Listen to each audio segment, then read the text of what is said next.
Bem-vindo à quinta temporada do Portcast, o conhecimento que vem de dentro das paredes da escola e chega até você. Nesse terceiro episódio, os alunos Victor e Ana Lívia conversam com a Bebel Rossini e Luca Sossai sobre a conscientização do autismo. Oi pessoal, eu sou a Ana Lívia, aluna do Portinari Pretoriano. Estou aqui com o Victor, com a Bebel e com o Luca, que trabalham na Associação Arco-Íris. Oi gente, tudo bem? Pois é, a gente trabalha eu e o Luca lá, os dois psicólogos. Meu nome é Maria Isabel, né? Mas todo mundo me chama de Bebel. E eu queria falar um pouquinho, antes da gente entrar num assunto, né, mais específico sobre o autismo, que é essa ideia da gravação aqui, né, do podcast, o porquê que surgiu a Associação Arco-Íris. Ela surgiu em 2017, já tem aí quase 10 anos, e de uma necessidade, né, dos fundadores aí, de criar algo, né, um objetivo para algo pessoal mesmo deles. E isso foi tomando uma proporção muito grande e foi aumentando e foi se consolidando. E hoje é uma instituição bastante renomada aqui em Avaré, é a única, assim, especificamente no tratamento do autismo. E ela é dividida em dois núcleos, né? O núcleo de saúde e o núcleo social. Na saúde a gente tem aí algumas especialidades de tratamento, neurologista, tem psicólogo, que é o Luca, da área da saúde, que faz o atendimento direto, né, com crianças e adolescentes, com o público que apresenta o transtorno do espectro do autismo. E aí temos também fono, né, temos TO, temos fisioterapeuta. Acho que é isso, né, Luca? É verdade, é isso aí mesmo. E a psicopedagoga também. Psicopedagoga também. Agora incorporou a psicopedagoga no trabalho da Arco-Íris. E aí na área social, que é a área que eu atuo, né, tem o psicólogo da área da saúde e o psicólogo da área social.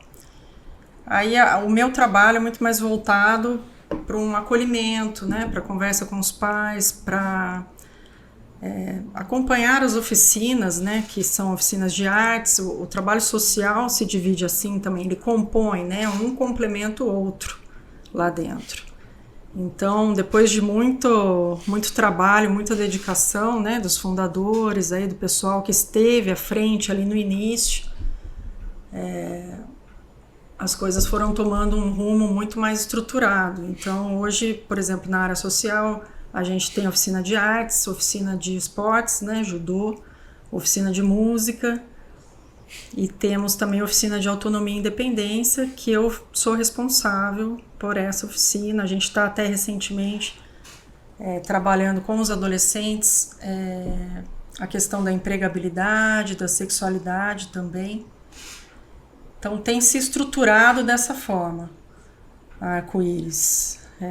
Não sei se o Luca quer complementar alguma coisa em relação a isso. Não, acho que você... Dei uma resumida aqui, né? Mais ou menos. Acho que você colocou tudo, tinha que colocar ali no trabalho, né? Que é feito ali de forma geral.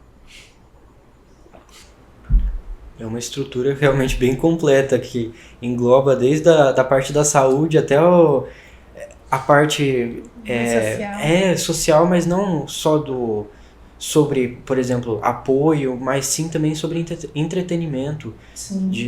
Você mesmo falou judô, oficina de artes, eu achei muito legal isso. A música, por exemplo, entrou, né, recentemente lá, a oficina de música, e tem sido um sucesso também, porque o Luca depois possivelmente vai explicar a questão das habilidades sociais, né, comportamentais aí, que contribuem bastante para o desenvolvimento da criança, do adolescente aí que possui, né, o diagnóstico de TEA.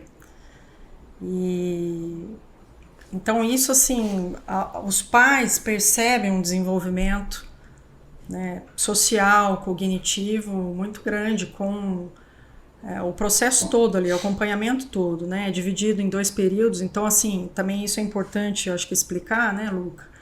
A criança, o adolescente, eles não vão lá, por exemplo, de manhã e vão sair só à tarde. É dividido em 2 períodos, então temos o período da manhã e temos o período da tarde também. E aí seria, né, da manhã fica das 8 às 11 e à tarde da 1 até às 4. A gente faz, né, a estrutura ali do ambiente de trabalho até às 5, né, a gente fica, mas também faz o trabalho administrativo, o trabalho interno, né, esse período aí até para a criança entender, se adaptar, passar por um período, né, numa outra rotina também, que é diferente da casa, diferente daquilo que está o habitual ali para a criança. Outra coisa também que a gente desenvolve na área social é o acompanhamento dos pais, até para fortalecer o vínculo, né, com a instituição, no caso o vínculo deles, né, assistidos. A gente ali no social trabalha com o nome usuário, mas eu não gosto muito desse nome, embora seja o correto. Mas aí a gente tem essa reunião quinzenal ou mensal com os pais. A gente depende muito do critério aí do mês, né? Se é um mês com mais compromissos, a gente acaba fazendo uma reunião, que são convidados aí palestrantes que vão até a instituição para poder falar um pouco com os pais sobre um assunto específico, né? Então, eu acho isso importante também, porque isso aproxima as famílias, né? Não é simplesmente chegar lá, deixar o filho ir embora. Quanto mais apoio, mais fortalecimento de vínculo, mais ligação entre a estrutura, né, a associação e a família, até mesmo a escola, né? Recentemente a gente esteve visitando escolas também, porque é preciso buscar informação e cada vez mais a gente se munir assim, de assuntos específicos, né? Então, como que é a rotina dessa criança, desse adolescente com a família? A gente faz as visitas, né, domiciliares, né, visita técnica em escola, no caso. Então, para justamente saber como é a rotina da criança naquele outro ambiente que não na instituição. Bom, é interessante perguntar por qual motivo vocês tiveram essa escolha de trabalhar com crianças autistas, trabalhar com um psicólogo principalmente. Bem, da minha parte, eu sempre gostei de análise do comportamento, que é um ramo da psicologia que é um ramo, vamos dizer, que trata principalmente do comportamento, de uma maneira bem objetiva, se é que a gente pode falar assim, né? Então a gente vai dizer que tipo, nosso comportamento tem consequências, ele só acontece porque essa consequência reforça nosso comportamento. Eu vou apertar um interruptor de uma parede para ligar a luz, se a luz não acender eu não vou apertar de novo, né? Então eu sempre gostei dessa abordagem, e essa é uma abordagem que tem muito a ver com o autismo, né? Que é a análise de comportamento aplicada, que é o ABA, que fala, né, que é um tratamento padrão ouro para várias questões do autismo, né, desde treino de habilidades sociais, ali manejo em escola, habilidades de autocuidado, várias coisas. E eu entrei nisso porque eu gostava da abordagem que era padrão ouro, né, para tratar os comportamentos, problemas do autismo, vamos dizer. Então foi um interesse bem altruísta, digamos assim, porque o tanto de pessoas que você deve ter ajudado por conta de você gostar, eu não consigo nem imaginar. Eu não tinha pensado assim, na verdade. Mas acho que com o tempo, você sim, né? Se você se dedica e você se empenha naquele trabalho, ainda mais que é um tipo de trabalho que, vamos dizer, tipo, tem um resultado muito próximo do seu trabalho, né? Então, falando de terapia, de área da saúde no geral, né? O seu trabalho está muito ligado ao resultado. Você vê o resultado ali, palpável, né? Então, isso é bem legal, né? Vamos dizer que, tipo, na verdade, Eu penso assim, se você é uma pessoa boa, um bom profissional da área da saúde, o seu comportamento de ser altruísta ele é reforçado, porque você vê resultado nas famílias, você vê gratificação pelo seu trabalho, né? E assim, né? A não ser que você seja alguém que gosta do mal, você vai gostar de ver as coisas dando certo para outras pessoas, né? Com certeza, eu acho extremamente importante o trabalho de vocês, porque vocês, querendo ou não, moldam a sociedade a um padrão de... Como que eu posso dizer? Não é obrigatoriedade, mas vocês conseguem ajudar as pessoas que não têm naturalmente a capacidade de se encaixar a achar seu lugar nela. Eu acho isso extremamente importante. Que responsabilidade, hein, Luca? A nossa, diante dessa fala do Vitor aí. Meu Deus, é verdade. E dá pra perceber que o trabalho de vocês é sensacional, então estão Deve indo ter muito momentos bem. muito incríveis no trabalho de vocês, com certeza. É desafiador, difíceis, né? É desafiador. Muito difíceis também. Essa perspectiva de talvez mudar a sociedade é interessante, né? Porque na verdade, se for pensar, tem um discurso muito claro que a sociedade tem que se moldar para essas pessoas, mas isso é muito difícil, né? É difícil você moldar, sei lá, vamos dizer, o Brasil tem 200 milhões de pessoas, se moldarem para quê? Não sei, mas um número bem menor de pessoas com antes, né? E, de fato, assim, a gente ajudando no ambiente, ou seja, se tem uma pessoa ali com autismo, que ela tem dificuldade da comunicação, tem uma dificuldade sensorial, a gente maneja o ambiente, a gente consegue potencializar o que essa pessoa sabe fazer, né? Então, se a gente deixa a comunicação mais acessível, ela se comunica mais. Se a gente deixa os ambientes, por exemplo, mais acessíveis, então, um local, às vezes, menos barulhento, mais organizado, isso também facilita para a pessoa estar ali, né? Eu acho que vai muito da questão de ajudar as pessoas a desenvolver habilidades, né? E falando já no dia a dia de vocês lá, como que funciona a parte de dificuldade ou às vezes desafios que vocês têm, por exemplo, numa crise de alguém que tem TEA, ou se não, às vezes dificuldade entre eles mesmo, de assim, conviver, sabe? Juntos, como que funciona? Tem muito isso? Ou é mais tranquilo? Posso começar a responder essa pergunta? Só fazer um parênteses aí, né? Porque você perguntou a questão da formação. Eu tenho mais de 20 anos de formação em psicologia também, já atuei em vários setores, né? Inclusive na área pública. Eu acho que esse caminho me encontrou, né? O caminho do autismo me encontrou, embora eu já tinha lido algo a respeito num passado aí recente. Nunca tinha atuado diretamente, né? Eu venho de uma área muito mais social também. E esse desafio, assim, quando a gente pensa no autismo, a gente pensa, eu acho que ainda é assim, não sei se o Luca, não sei exatamente se ele pensa dessa forma, né? Mas, ou mesmo vocês, assim, né? Que de repente não tem um contato tão direto com o autismo, a gente pensa como se fosse um bicho de 7 cabeças, ou então algo muito complicado, muito difícil.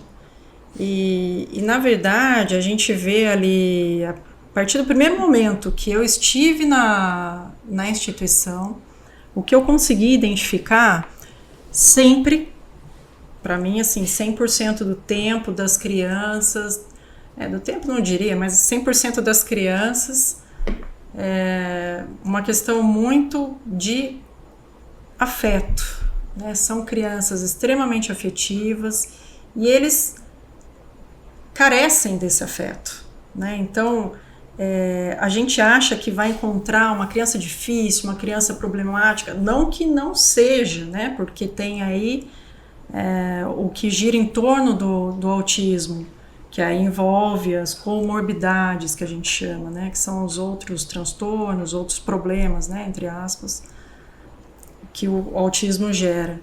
É como uma criança com birra, né, numa questão aí de de dificuldade, a gente vai se posicionar e vai dizer, olha, não precisa agir assim. É claro que depende muito do comportamento, né? Porque se a criança está muito em crise, ou adolescente, enfim, você tem que esperar aquele momento ali e não tem muito o que fazer, a não ser você contornar a situação da melhor maneira possível, né?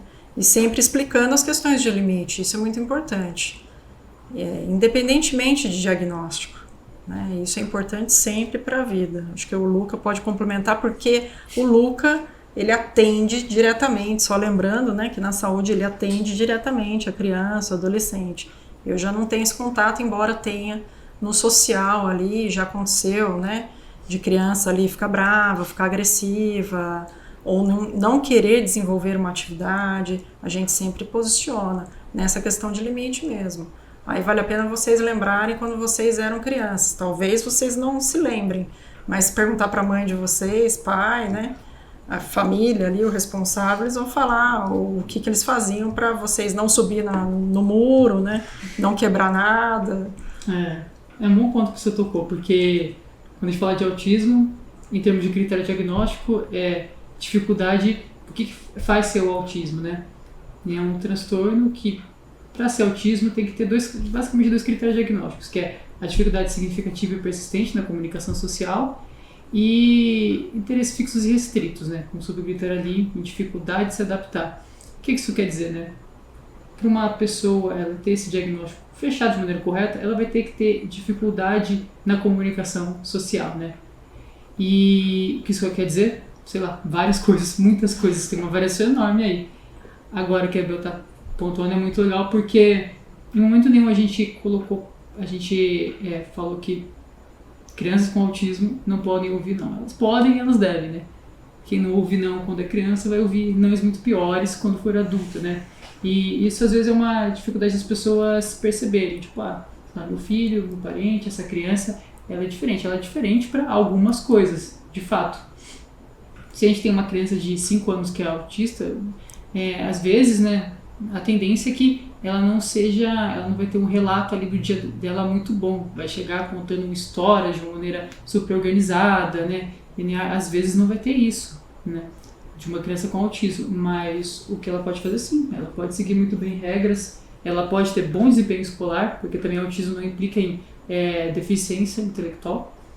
Muitas crianças, adolescentes com autismo, adultos têm deficiência intelectual, mas isso é uma comorbidade, como o Bel estava falando, não é uma coisa que faz parte do autismo, né? Você tem o autismo e isso aí, né? E a deficiência intelectual e um TDAH, mas é uma comorbidade, né?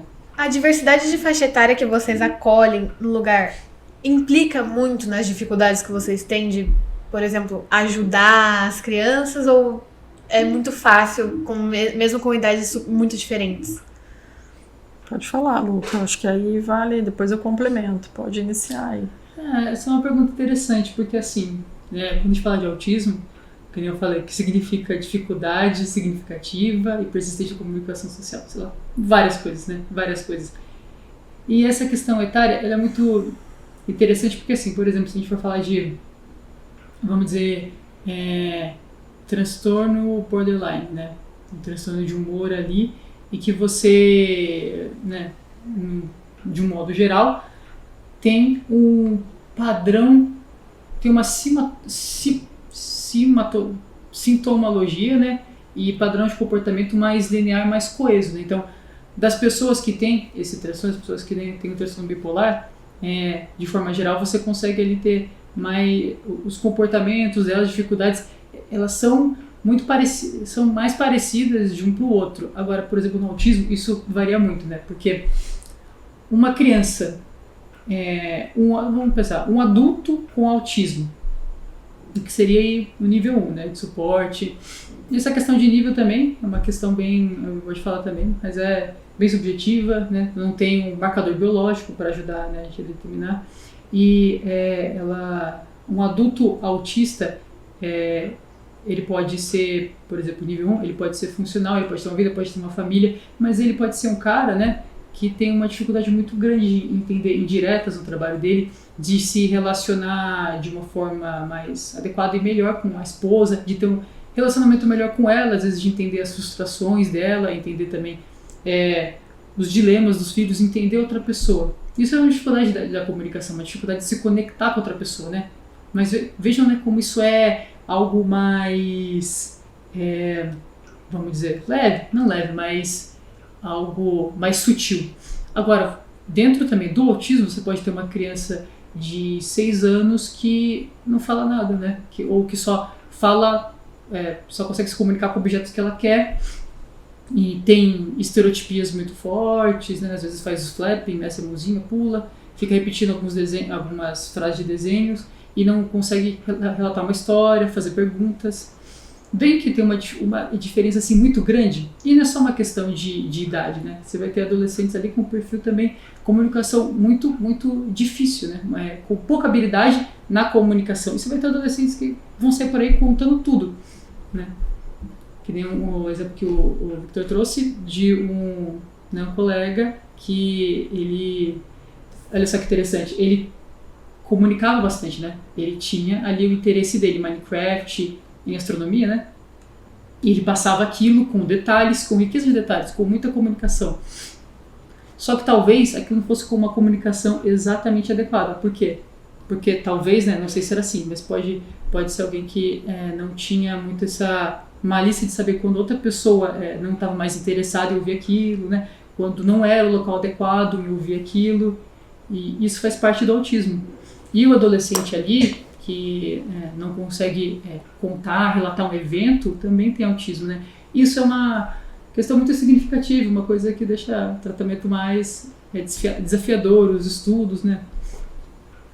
E sobre os níveis lá que você falou, que não tem como diagnosticar exatamente, tem um nível biológico de autismo nível 1, 2 e 3, como que funciona isso?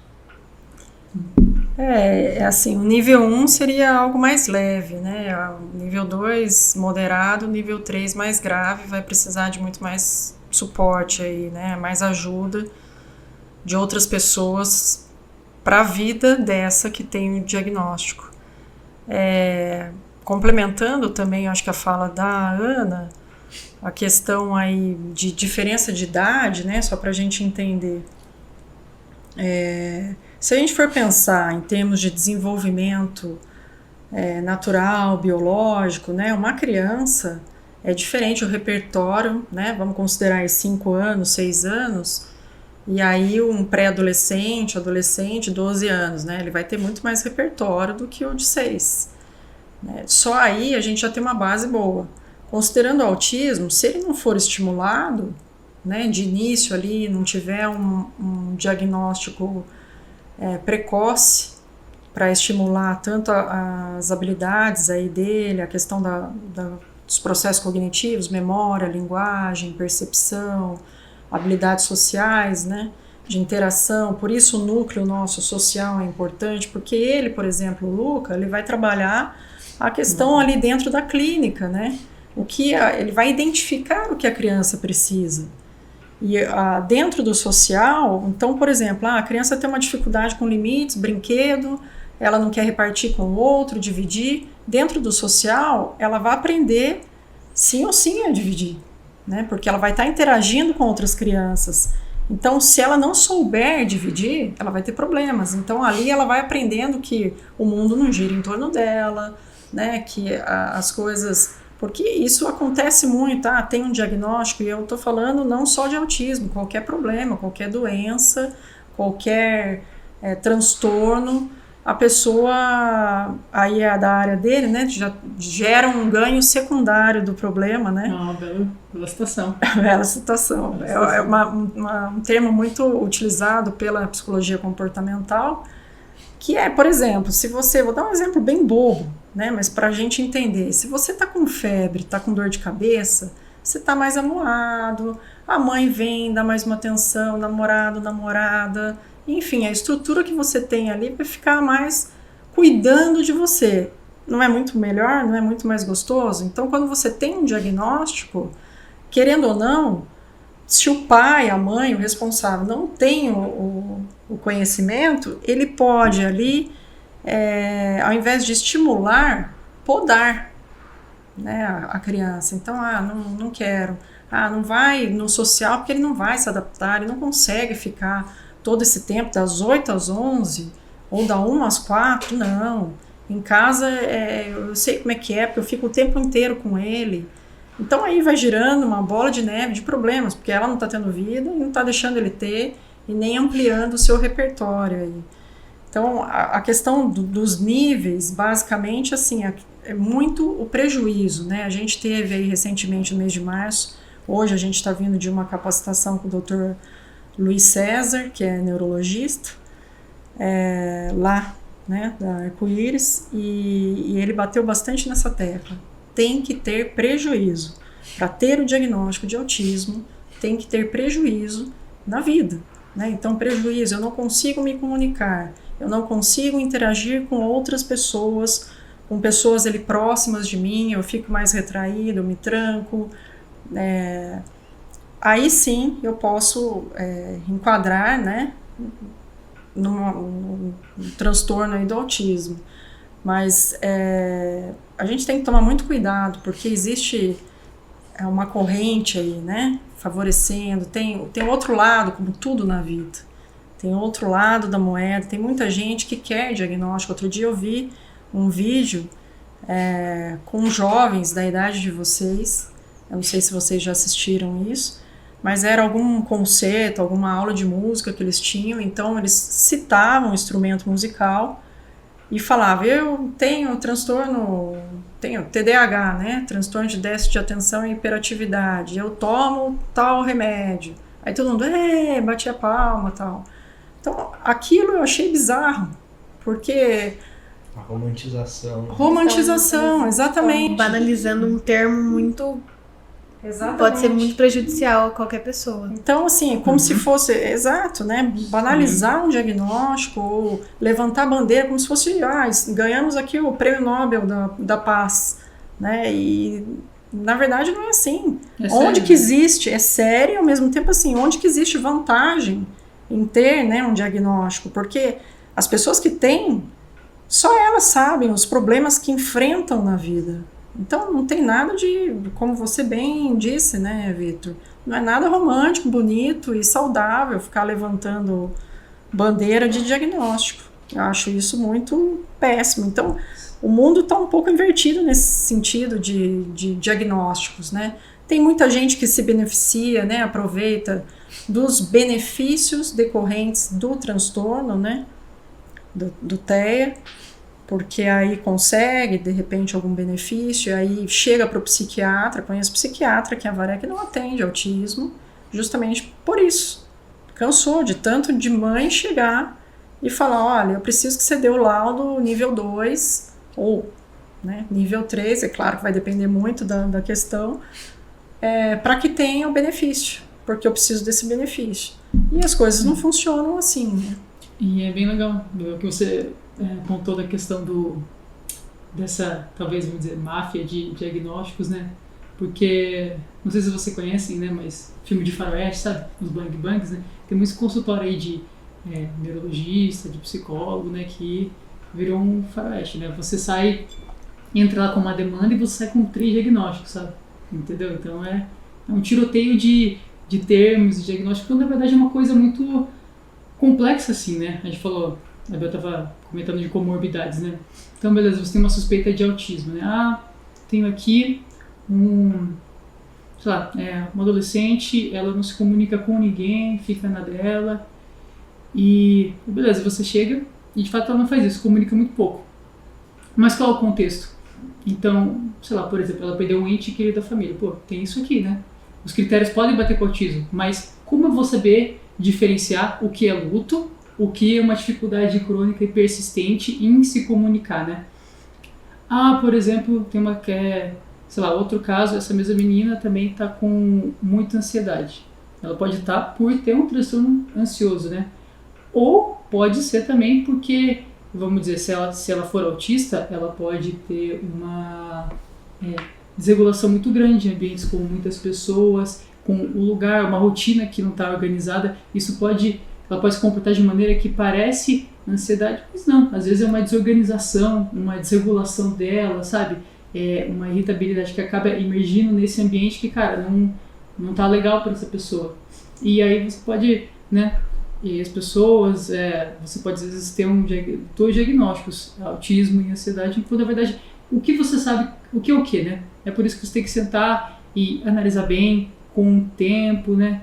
Por isso que às vezes essa questão de autodiagnóstico e essa, como vocês falaram, banalização, não faz muito sentido. Bom, sabendo de tudo isso agora, papo extremamente interessante. E para complementar ainda, hoje é o dia da conscientização do autismo, né? O que vocês acham sobre o dia, a importância dele? Sim, com certeza, né? Hoje é celebrado o Dia Mundial de Conscientização do Autismo. E a gente agradece muito esse espaço para poder divulgar esse assunto, que é um assunto ainda, embora muito falado, né, no mundo, no país, ainda tem muitos tabus, ainda a gente precisa aprender bastante sobre autismo. A gente conversa, né, a gente troca muito figurinha, eu e o Luca, sempre. E é sempre muito positivo. Eu sempre fui uma pessoa que gosto muito de observar e, ao mesmo tempo, talvez isso até tenha me levado para a psicologia. O Vitor tinha perguntado, né? E a questão da observação. Então, eu gosto muito de ter esses outros pontos de vista, né? Para a gente se fortalecer e aprender cada vez mais. E nesse sentido, assim, o autismo, ele precisa da conscientização das pessoas, ele precisa da compreensão, do conhecimento das pessoas, porque senão a gente vai continuar enxergando como se fosse algo muito difícil, muito complicado, o que eu diria assim, rechaçado, excluído, né, à margem da sociedade, quando muito se fala em inclusão, né, que é outro tema também. A gente falaria aqui por horas e horas, né, sobre esse assunto, sobre a perspectiva que a gente estava falando até na questão aí do curso que a gente teve, de inclusão e tudo mais, né, nas escolas, como que funcionaria, mas isso é um assunto aí para um outro momento, né. Aproveitando também, depois o Luca pode até complementar, mas eu quero falar já, deixar o convite para todo mundo que está assistindo, né, para vocês também. Eu acho de extrema importância esse canal de comunicação dos jovens, né, vocês jovens, dando essa oportunidade para a gente tá vindo aqui falar de uma instituição que está na nossa cidade e que atende exclusivamente aí os cidadãos avarienses. A gente quer deixar o convite que vai ter a caminhada de conscientização sobre o autismo, que a instituição Arco-Íris vai realizar no dia 9 de abril agora, né? Então, daqui uma semana, na próxima quinta. E a gente vai se encontrar na Rua Rio Grande do Sul, 1564.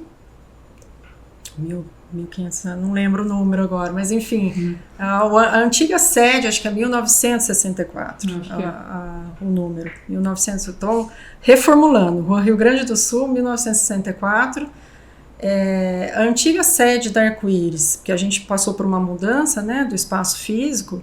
Então, a antiga sede da Arco-Íris, a gente vai sair de lá, vai se concentrar no dia 9 de abril, às 13h30, com previsão de saída ali, até o Largo São João, a previsão de saída às 14h, até o Largo São João, às 14h30. Então, a gente convida a população de Avaré para conscientização, porque lá estarão presentes as pessoas que ali frequentam, né? Então, as crianças, os adolescentes, os seus familiares, e as pessoas que se interessarem também, fazer essa caminhada junto com a gente para mobilizar a cidade, mobilizar as pessoas para esse propósito aí, para a conscientização mesmo sobre o autismo.